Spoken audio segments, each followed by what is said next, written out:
You're watching KLTX, Channel 15, serving the city of Lufkin.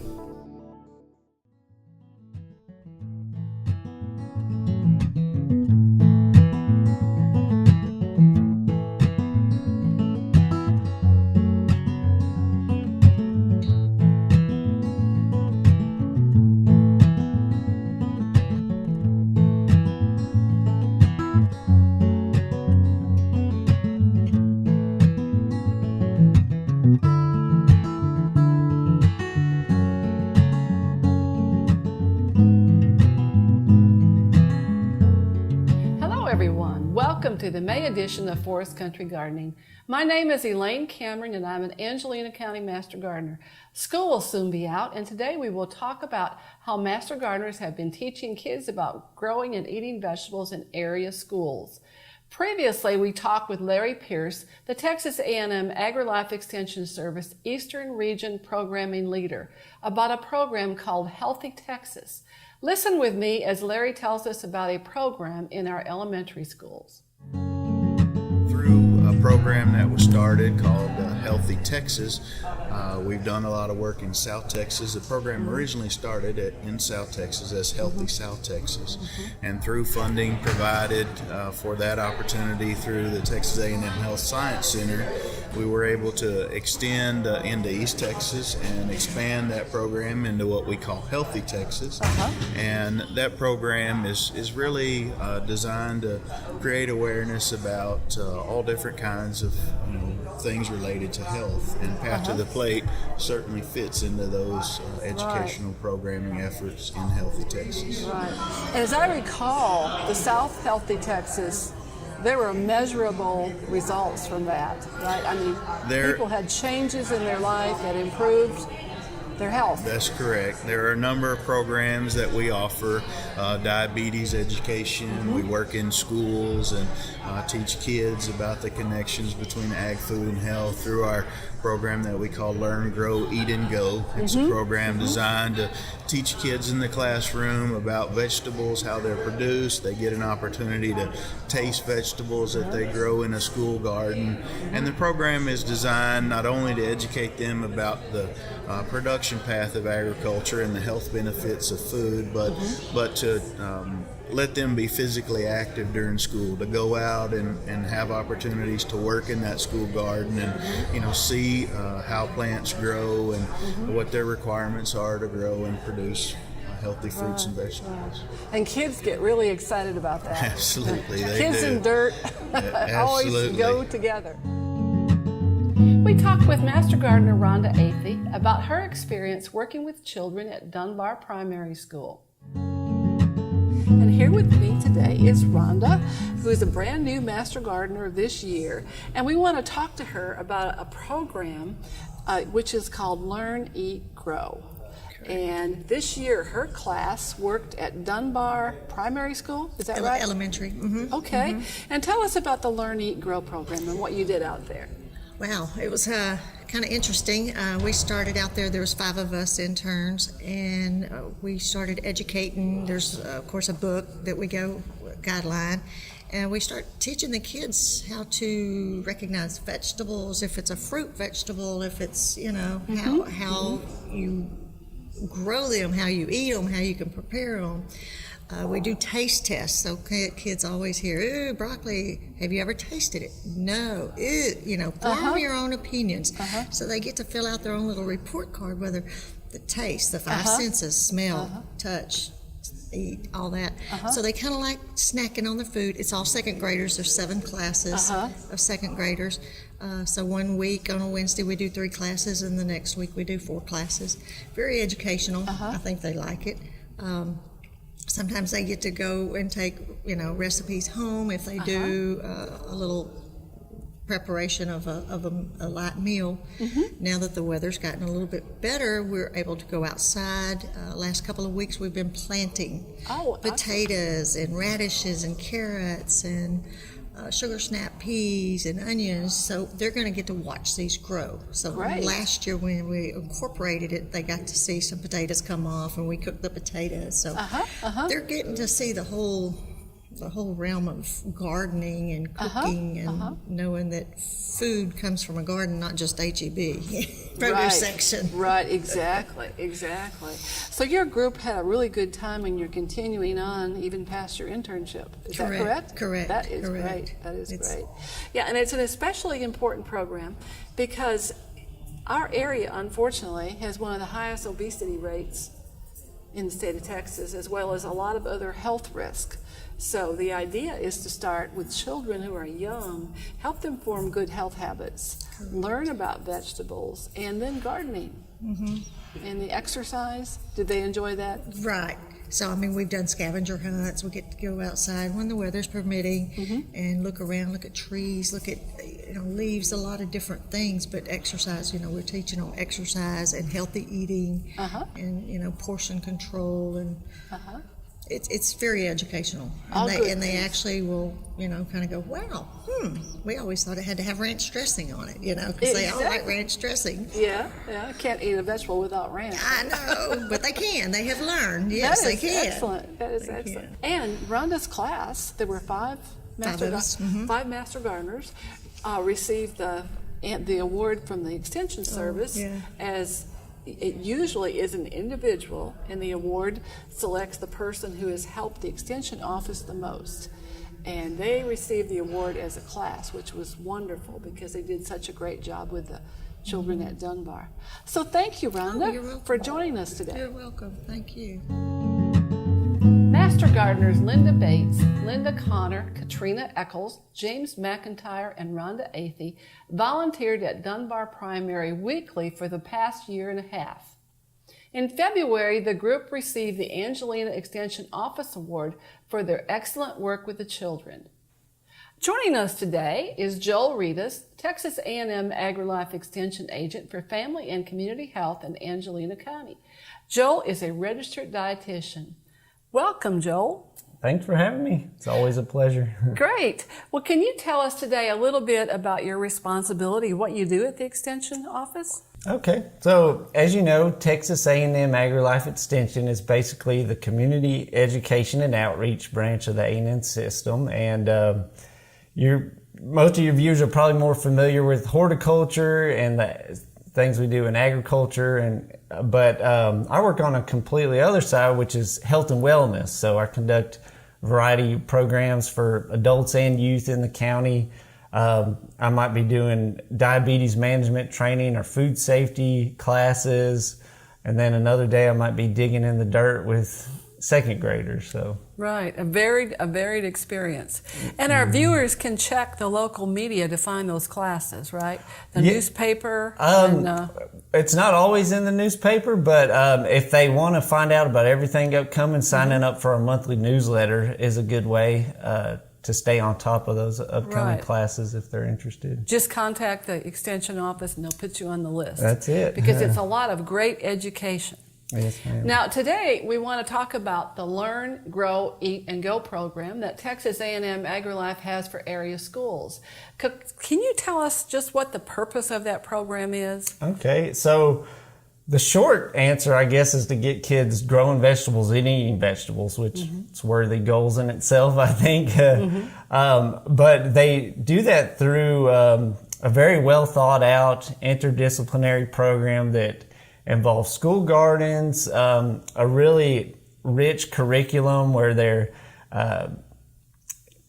gaining skills in science and math and history and things like that. And they're trying new foods several ways, having multiple experiences with healthy foods and getting physically active. That's great. In today's world, that's really important because we have a growing obesity problem, even in the younger ages. Absolutely. Yeah, so it's so important to form those healthy habits early. So working in the elementary schools and primary schools, I think, is a perfect place to be doing this sort of thing. Yes. And I was over at Dunbar the other day, and I was just amazed. Our master gardeners are working over there. There's 5, and how they were interacting with the children. And on that particular day, they were just planting marigolds. But so many of the kids said, I've never put a plant in the ground before. So it's an enriching experience as well. Absolutely. And those master gardeners over there, they're doing such a great job with those 7 classes they're working with. They get to do so many cool things, but it's amazing how much disconnect there is between our day-to-day life and the natural world. I mean, most kids, like you said, never planted anything, don't understand how things grow, don't understand where their food comes from. Oftentimes I'll be doing a cooking demo, and I will show them every vegetable I'm going to make, and I'll hold up a zucchini and say, "Do you know what this is?" And kid will say, "A pickle." Right. So right. it's like, well, it looks like a pickle, but we've got some things to talk about. And Right. so they haven't even been exposed to these things a lot of times, and then they end up growing it and liking it. So. Right.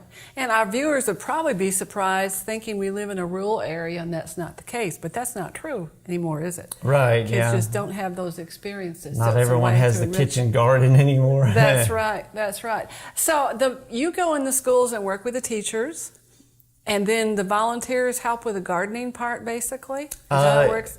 Yes, and it's very much a team effort because we try to do this program several schools throughout the county. So I couldn't be doing it all. It takes a lot of help from Master Gardener volunteers and other volunteers, and of course the teachers. But it looks different at every school. There's some schools where the teacher combines it with things they're already doing, and we might stretch it out across the whole year. And then some teachers, they kind of stick more to like the 10-week time frame in the curriculum. But yeah, the master gardeners, they're the experts on the gardening. If it was up to me, I made several mistakes. Like for instance, I tried to help one school get started recently, and I gave them bad advice on where to put the garden, and we ended up having to move it. So it's like, I need the help. Right.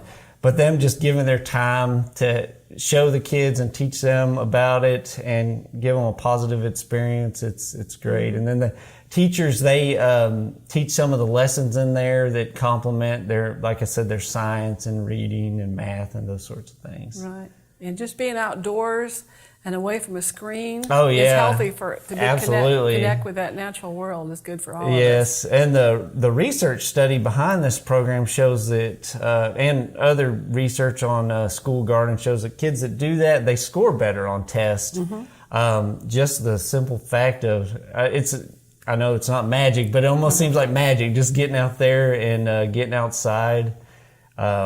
Makes your brain work better. It does. It relieves the stress, and think just for adults, but as well as children, I'm sure. Absolutely. Yes. Yeah, I met a little girl once who they had a little garden at school, and her teacher said she'd rather go work in the garden than play in the playground. Well, yes. On their free time. So you never know who you might inspire to be future There's gardeners. always like that one kid that's super diligent about the garden. In every class there's one that he or she is going to stay really on top of the watering. And we've been doing this program about 4 years. I'd be really interested to see one of those kids in like 10 years, like see how they turn out to be. It'd be really interesting. Well, perhaps they're the people that will give the horticulture scholarships to in the future. You never know. Yeah, You might very get likely. interest. So tell us what schools in Angelina County are currently involved in this program. Okay, so we mentioned Dunbar, where we have a very active Master Gardener group. That was our first school. We've been there about going on 5 years now. And we have another school in Lufkin that we've just started working with, Slack Elementary. There's a couple third grade classes, and that ESL teacher over there, Mr. Monsante, he's doing an awesome job over there, and we're just getting started. We've also been doing it for several years at Bonner Elementary in Hudson. They have a good program there. And we've started this year with Central Elementary with some third grade classes, and also 2 kindergarten classes in Zavala. So that one's been an experience with the little ones. Wow, that sounds exciting. So we know it's an important program for children, but do you have any ideas? Summer's coming up, school will be out real soon. Any ideas that people could do at home with their children or grandchildren? Sure, yeah. There's a lot of things you can do that really, I guess the main thing is don't overcomplicate it. Don't worry about it being the perfect garden. It's fun to experiment and let the kids learn what works, what doesn't work. But sometimes with, not just in the summer, but gardening with kids, we want it to look like we would do a garden in a perfect rows and everything straight. But they get a lot more out of it if you let them accidentally dump too many seeds in one spot and see how they grow close together and that sort of thing. But if you are going to do a vegetable garden, I would recommend doing a few things that you know will be easy to grow, high success rate. And you are one of the other master gardeners, could probably provide better suggestions for that. But do one of those sure bets. In the spring and fall, I always like to do radishes with kids. Not necessarily because it's always their favorite vegetable, but it's the easiest one to grow and it's fast. So things like that, but different flowers. I like the idea of doing a pizza garden that tends to get kids' attention. Tell us about a pizza garden. So how do you do that? The idea is basically to grow everything you'd like to put on a pizza. You couldn't do everything if you're starting in May or June, but basil's very much heat loving. You could do a heat tolerant variety of tomatoes. You could do some peppers. Probably be a little late for onions and things like that, but you could have those three things. You can even do it in the shape of a pizza if you wanted to. How fun, right. Yeah. Also, when it gets too hot to be out there, they might lose interest, but you can do different crafts for the garden. You could do like some rock art, and there's actually a really good lesson in Learn, Grow It, Go about learning about the different nutrients in vegetables and doing some artwork on that. And bird feeders and things like that. But I think summer's a good time to start compost because things compost faster when it's hot, so you get those quicker results. So even if you don't want to do a garden with the kids because you don't have the space, the time, or whatever, it's good to get them involved. You can take them to the farmer's market, let them try some new vegetables they've never had, even from the grocery store. Maybe that'd get them inspired to say, oh, I want to grow this next year. Take them to one of those you pick blueberry farms. We have a few in the area.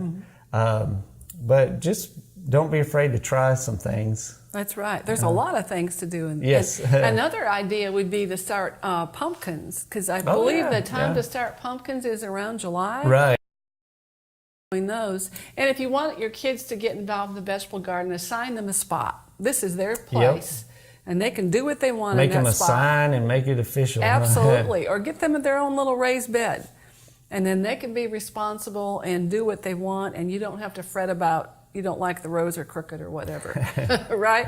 Yeah. And I love flowers, so I know in the summertime what grows really well is sunflowers. Fun for kids. Oh, yes. They grow quickly, they grow easily, they get really big. So if you have a space for that, kids like that. And I once saw a cute idea of planting your sunflowers in a circle big enough so the kids could sit inside when the sunflowers grow tall. Oh, man. I thought that gets, don't you remember how fun it was to go hide in a bush or somewhere where you make a little playhouse, make a natural playhouse? I don't know what kid wouldn't like going in there and reading a book or... Right. And another idea I saw was to make a teepee out of bamboo poles and then plant runner beans or a vine up there. And then they would also have a little place where it's shady and cool and a place for a little playhouse in the summer. But they could watch the plants grow. They could be out there enjoying outside and that would be fun. Yeah, so there's all kinds of good things.